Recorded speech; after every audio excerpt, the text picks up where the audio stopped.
Awit, Kabanata 53. Sinabi ng hangal sa kanyang sarili, wala namang Diyos, wala nang matuwid, lahat ng gawain nila'y pawang buktot. Magmula sa langit, ang Diyos nagmamasid sa kanyang nilalang, kung mayroong marunong at tapat sa kanya na nananambahan.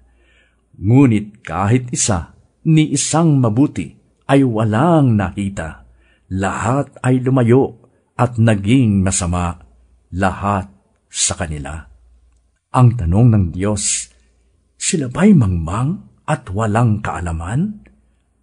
Ayaw manalangin, kaya't bayan ko'y pinagnanakawan.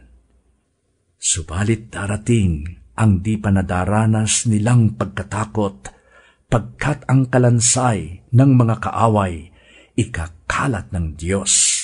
Sila'y tatakwil, magagapi sila ng lubos na lubos. Ang aking dalangin, dumating sa Israel ang iyong pagliligtas na mula sa Zion.